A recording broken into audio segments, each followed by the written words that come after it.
In this video, we'll be going over the 4 best cities and or suburbs to live in near the Austin, Texas area. All of them would happen to be my subjective favorites. If that's what you'd like to learn about, stay tuned.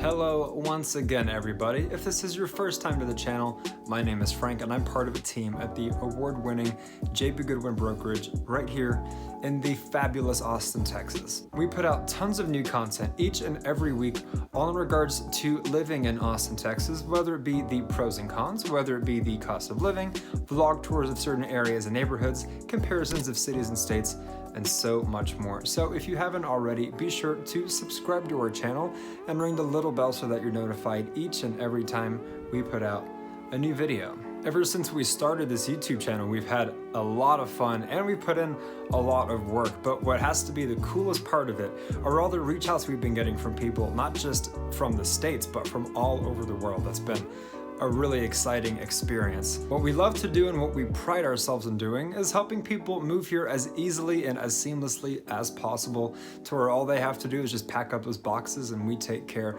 of the rest, whether it's the right commute to work, the right golf courses, the right tax rates, the right school districts, you name it, we do it, and it's what we love to do. But the only way we can help you is by you reaching out to us. So by all means, shoot us a text, send us an email, give us a phone call any day of the week, any time of day, because we've got your back when moving to the lovely Austin, Texas. So let's get right to it and talk about the 4 best suburbs to live in the greater Austin area, 4 of which that happen to be my personal favorites. And before listing them all and getting into them each individually, I'd like to touch on some points in regards to all of them that is kind of just an umbrella, just in terms of things you should know. Now, for starters, if you are going to be moving to the greater Austin area, meaning you're not going to be living in the downtown metro area, the first thing I'd like to tell you is that it is much more family friendly. Now, a lot of Austin is this eclectic, artistic, youthful, weird, healthy, alternative, fun place to spend your time. But the suburbs, funnily enough, are not necessarily of the same flavor. Yes, it is Texas. Yes, you have your Texan pride.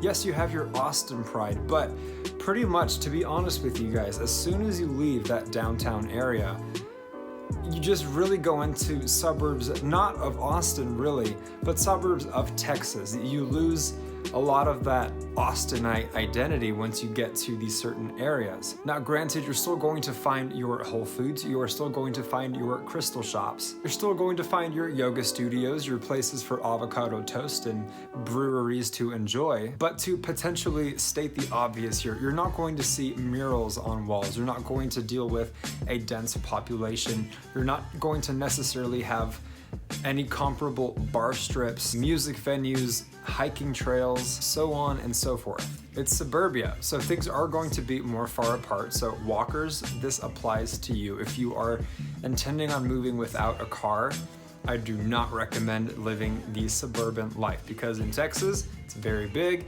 everything is far apart. Another thing to keep in mind is how green it really becomes. Now, obviously when you're living in a densely populated city with lots of concrete and skyscrapers, traffic and cars, you're not necessarily going to see as many trees. You're not really going to see as much green outside of maybe Zilker Park or some of the different outdoorsy destinations, but I'm talking about living areas, right?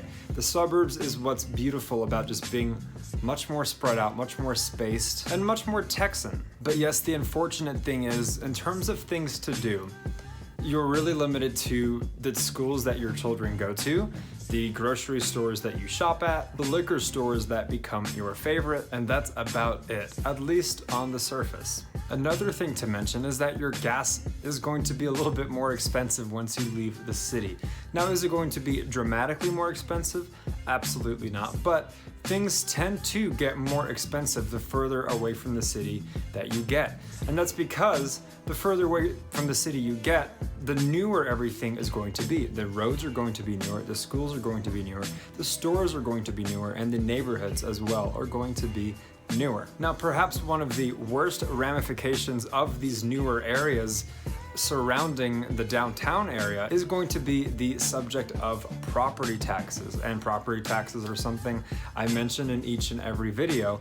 And I mention them because they tend to blindside a lot of people who are coming here assuming that they're going to save a whole bunch of money because there's no state income tax. And it's true. That is a fabulous thing about Texas itself, not even Austin specifically, is the fact that we have no state income tax. But one thing that Texas is notorious for, Austin especially, is the fact that those property taxes are going to kill you. Now, you might see something as low as maybe around 2% if you're in a certain area downtown or perhaps in South Austin, but the further north you go, you're going to see it at the lowest, maybe 2.5. More commonly, you're going to see 2.75, 2.85, sometimes even 3% or above 3%. And it really bites you because a lot of these people, not all, but a lot, are used to spending 1% a year, 1.5% a year. And now all of a sudden, depending on the cost of your home, you could be spending $7,000, $10,000, $11,000, even more than that per year just on those property taxes. So it balances itself out in that way. You do have a lot of perks living in these suburban areas of Austin. In my opinion, I'd prefer that to the city. That's just me subjectively speaking. But you do have those downsides, right? It is going to cost you more in different regards, and I'd be remiss if I didn't warn you about those property taxes. Another thing that I'm sure is the same in many places, but that I personally love, is the fact that traffic really isn't a big deal once you're out of the mess of the city. Now, obviously during rush hour time, wherever there are red lights, for example, you'll see some cars back up. But generally, these suburban areas, their roads are very wide. There's a lot of space in between traffic lights. And getting from point A to point B, most of the time is a breeze. It just tends to be a bit of a bummer when you are all of a sudden in the mood to hit the city, go to some of your favorite bars, museums, clubs, restaurants, anything of that nature, and you decide to go to downtown from whatever slice of paradise suburb you're living in, and boom, the traffic begins. The lanes narrow, the construction seems to be everywhere. It's like you're just entering just a different planet. Now, you might be thinking to yourself, well, Frank, that just about sounds like every comparison of a city and suburb. And you might be right, but where it really becomes exclusive to Texas, exclusive to Austin, are the different types of people that you really begin to see here and there. The closer you are to Austin, the longer the beards you're going to see, the more hipster, progressive, trendy clothing you're going to see, the younger age demographic you're going to see, and the further north you go, you're going to see more trucks. You're not going to see hicks or anything. You're not going to see really rednecks, but you're going to start seeing the minivans. You're going to start seeing the trucks. And politically, things really start becoming a lot more mixed. Obviously, in most metro areas across the country, most downtown areas are very progressive and liberal.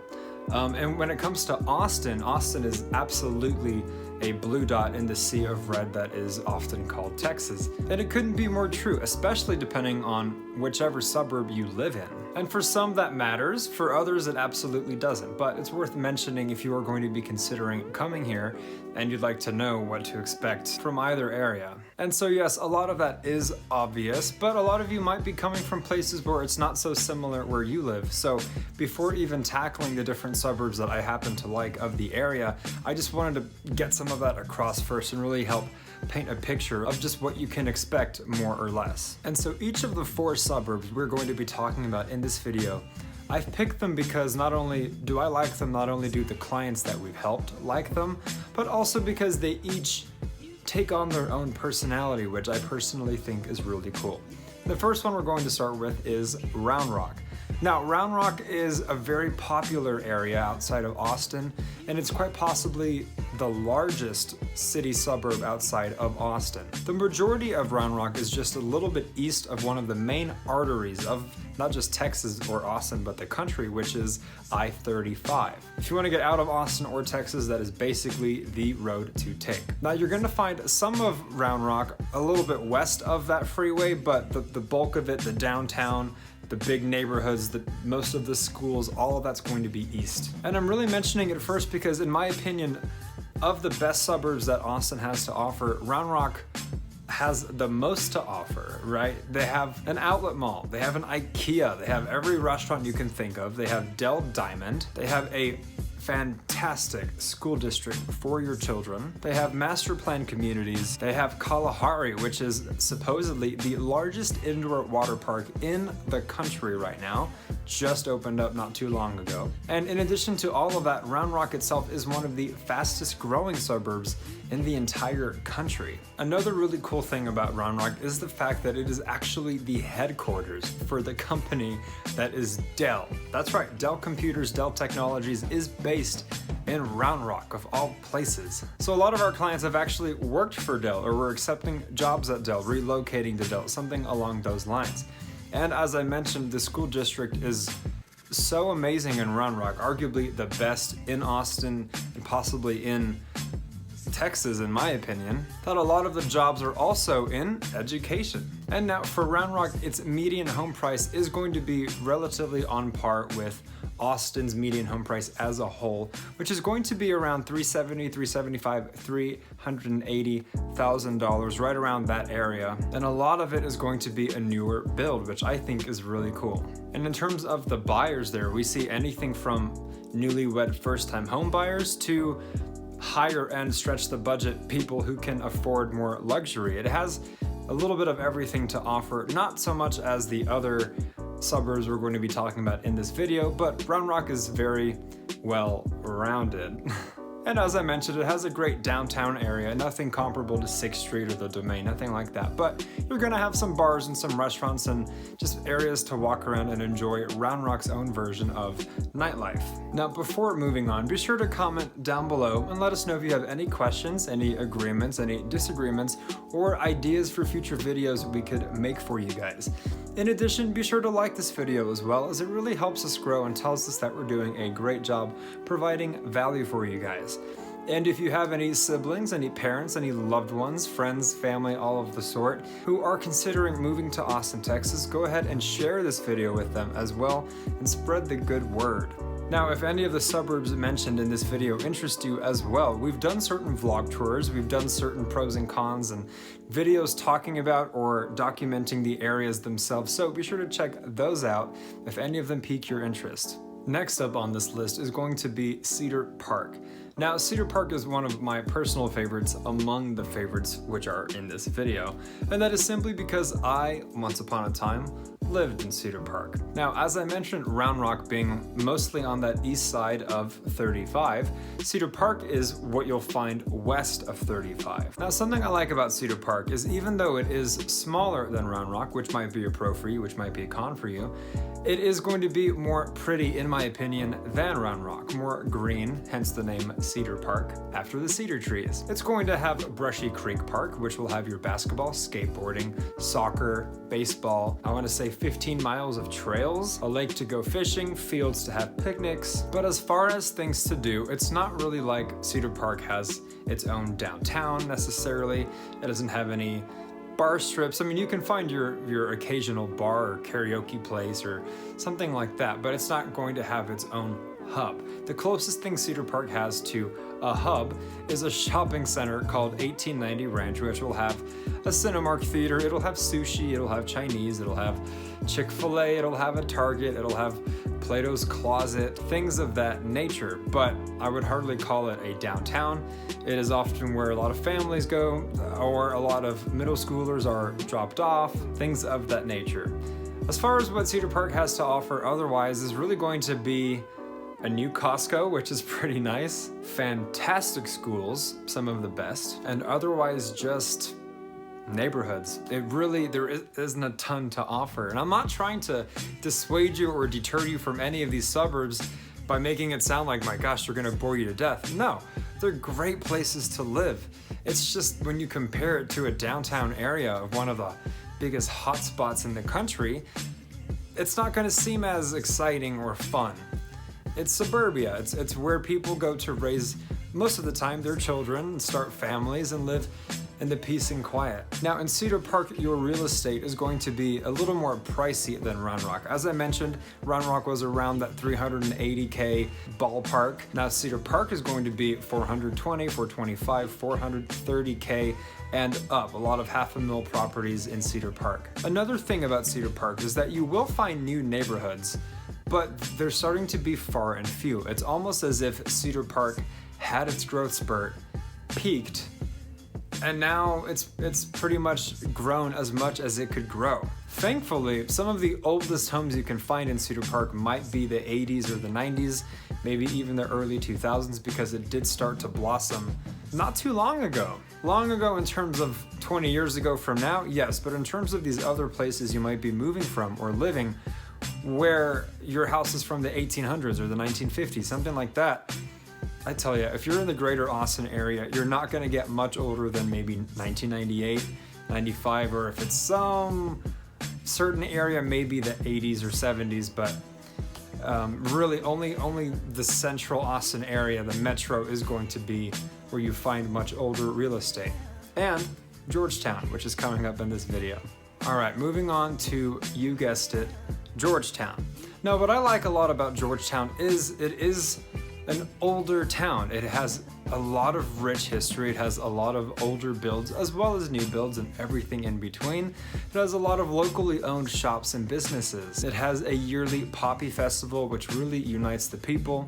It has great nonprofit organizations, but it is the furthest removed from downtown. So if you are someone who is going to be either commuting downtown or just spending a lot of recreational time downtown, beware. Georgetown is about 30 to 40 minutes with no traffic. If it's rush hour, you're looking at probably an hour, possibly more, depending on where you are in Georgetown and where you want to be in downtown. Now, similar to Round Rock, Georgetown also has its own downtown area called Town Square, and you're going to have everything you can really think of in terms of donuts and ice cream and boutiques and wineries, bars, and so on. Now, as opposed to Round Rock and Cedar Park, which are going to be more mixed in terms of political preferences, in terms of age, you might see a lot of people in their 30s, 40s, or 50s. Georgetown is going to be more traditional, a little more conservative, a little bit of an older demographic, but it's what makes Georgetown Georgetown in terms of how they've maintained such an old-fashioned, old-towny, quaint, nice town. Don't get me wrong, Round Rock and Cedar Park are small, towny suburbs that are charming in their own way, but Georgetown is really what you think of when someone says just a nice, charming, old, small town. And as I briefly touched on, you can find homes as old as the 1800s, as old as the 1920s, the 1950s and 60s and 70s, but you can also find brand new communities in Georgetown that have pools, that have schools, that have golf courses, that range from the mid 3s to the high 6s. And if you're really wanting to stretch the budget, Georgetown can offer you estates on acres, the high 100,000s to maybe the low millions if you really want to stretch the budget. Georgetown is really the suburb of all of the ones I'm mentioning in this video that has it all in terms of affordability, in terms of options, in terms of variety. The only con, in my opinion, if I'm keeping it real, is that it is just a little bit removed from the hustle and bustle of Austin, Texas. Now, for you, that could be a great thing. Maybe you just don't want to be part of that. Maybe you want to be close enough, you know? But if you are someone, like I said, who's going to be dabbling in the downtown life, Georgetown might really make you want to pull your hair out. Another thing I'd be remiss real quickly if I didn't mention is that Georgetown does have its slice of nature. One of the best attractions in Georgetown is the San Gabriel Park. It's a great place to lay out and have picnics as well. You might even see some college kids jumping off a cliff. You might see people just relaxing in water, and it is absolutely gorgeous. So if you are considering Georgetown, I would absolutely check out the San Gabriel Park. And with Georgetown, it is going to be just a smidge higher than the median cost in all of Austin, which is around $375 or $380. Georgetown is going to be around $385, $390, so right around there. And as I said, it can range fairly low and pretty high, depending on what it is you desire. Now, last but certainly not least is going to be the suburb of Leander, Texas.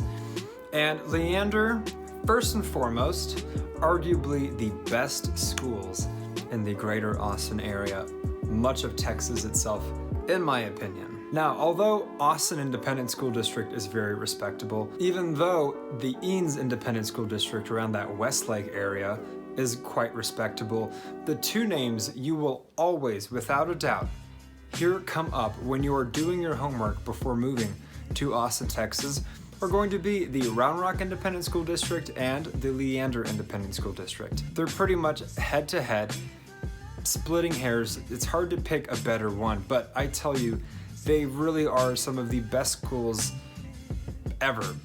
Do I have bias? Yes, because I did grow up in those areas, but let me explain. Since growing older, I have been exposed to more public schools in other states. I have heard other stories. I no longer live in the bubble of whatever it was I grew up in, because you don't know what you don't know, right? What I've now learned is that the public schools in the Leander Independent School District and in Round Rock are very comparable to very nice private schools without the uniforms. You will find tremendous academic programs, artistic programs, athletic programs. You'll find brand new football stadiums across the street from a high school that was only built 10 years ago, fantastic test scores, an abundance of clubs and student-led organizations, teachers who really care, and so on. Now, luckily, what's cool about the Leander Independent School District is that it's not only in Leander. Some of the schools are zoned in Georgetown. Some of their schools are zoned in Cedar Park. It really bleeds into a lot of the greater Austin area. There are so many schools within the district alone, I'd get lost trying to rattle off the names for you. And so because so many people move to either Round Rock or Leander or Georgetown for the schools, it really is why they start just with the schools, and then they build the neighborhoods, and then they build the stores around the schools, around the neighborhoods, and it all just revolves and orbits around the schools. It really is the ultimate place to raise a family. It's also very safe as well, but it's why when you're really diving into the topic of the suburbs, beyond that, there just isn't too much to offer. And while yes, it is pretty enough, it's not going to be scenic like Utah or Colorado or Washington State or Oregon. Texas, first and foremost, was just flat farm and ranch land. So it is going to be pretty enough. It is going to be green, but it's not like, even if there's not much to do, say, in the city sense, you can go do something beautiful in nature. That's not really the case. You can drive around, you can go shopping, you can see a movie. And yes, if you're in the Georgetown area, you have a lake. But otherwise, it is designed for the calm, tranquil, peaceful, safe family life. Now, in Leander, it is going to be similar to Georgetown in the sense that I mentioned of its politics. Leander, you're going to see some more cowboy boots. You might see the occasional Confederate flag. It is still a very safe place to live. There are very kind people in Leander, but it does have more of a Texan feel to it than perhaps Cedar Park, which has a lot more tech people, or Round Rock, which has a lot more tech and people in education. And no, I'm not saying Leander is staunch conservatism either, but it's just going to be less middle of the road, less centrist than a Cedar Park. Now, what's cool about Leander is, as I mentioned, Cedar Park had its turn. It grew old, it peaked, and now it's aging like fine wine, but there aren't a ton of new builds. Round Rock blew up, grew to be a humongous suburb outside of Austin. Also has its own new communities, but a lot of it has just already been developed. Georgetown being very old and quaint, some new builds, yes. My point is, Leander, now it's Leander's turn.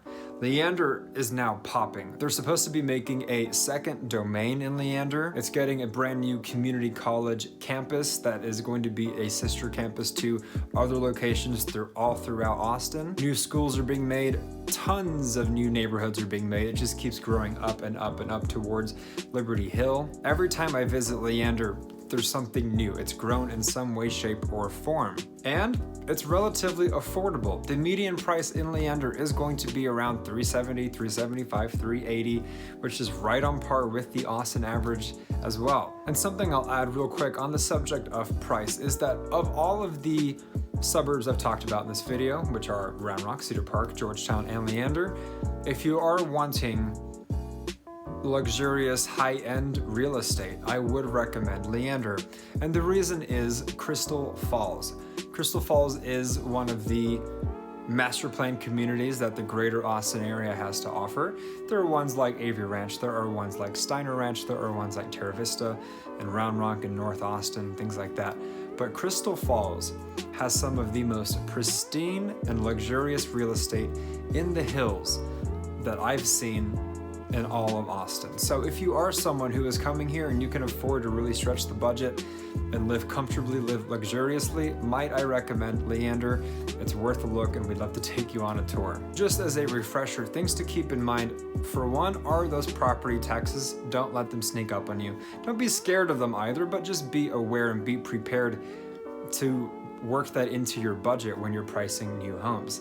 As well, if you are considering the state of Texas because it is just so much cheaper than either where you're living or other states you've considered, remember, Austin is the most expensive city to live in all of Texas. If you really are trying to watch your budget, if you really are trying to save your money, if you perhaps are a first-time homebuyer or whatever your reason is to be more careful with what you spend, look at San Antonio, look at Houston, look at Dallas. Any of those cities are going to be cheaper than Austin, Texas. Austin really is becoming the California of Texas. If it's not the expenses, it's perhaps the politics. If it's not the politics, it's perhaps the Silicon Valley tech companies coming here. If it's none of that, it's all the Californians moving here anyway. So I say that because if you are wanting to figure out what works best financially for you, the rest of Texas is considerably cheaper. Yes, you get more bang for your buck wherever you are in Texas compared to New York, compared to Portland, things like that. But I just wanted to mention and remind you that you might find something great in San Antonio or Dallas or Houston or El Paso, San Marcos, so on and so forth. And the reason I like these suburbs is because they are very affordable, but they also have a lot of luxury options. I could have mentioned a suburb like Westlake, which was all high-end, beautiful, gorgeous, pristine, exclusive real estate, but I wouldn't be talking to as big of a group of people. I'm trying to talk about the suburbs that are centrally located enough to the city, all within 30-40 minutes maximum of the city, all very pretty, all very new, all with very good school districts, and talk to just as many of you people as possible that can either afford $300,000 or $400,000 or $900,000 or $1 million, and just places I know based off my experience and based off of all of our clients' experiences that they always end up choosing anyways. They've had other suburbs on their lists for good reason too. A lot of great suburbs out there, and if you think we forgot one, be sure to mention it down below. But we're just going with what's not only most popular, but just what we've seen work the best for the people that we've helped. And we'd love to help you too, but the only way we can do that is by you reaching out to us. So once again, be sure to give us a text, be sure to send us an email, be sure to give us a call any time of day, any day of the week. We would absolutely love to help you or you and your family relocate to the greater Austin area. Or even if you're a young professional, you're solo and you're trying to find a better place to live that suits you, check out the rest of our videos or just reach out again and we can give you the tips and help you figure out what is best for you in your own life, the best fit. That's really what we pride ourselves in doing. It's what we're good at. And so we do it. And once again, you guys, consider subscribing as we put out tons of new content each and every week. Be sure to ring the little bell so that you're notified each and every time we put out a new video. Like this video as well to help us grow and tell us that we're doing a good enough job for you guys. Comment down below with any ideas, questions, disagreements, agreements. We'd love to get involved. And until the next one, you guys, we will absolutely catch you later.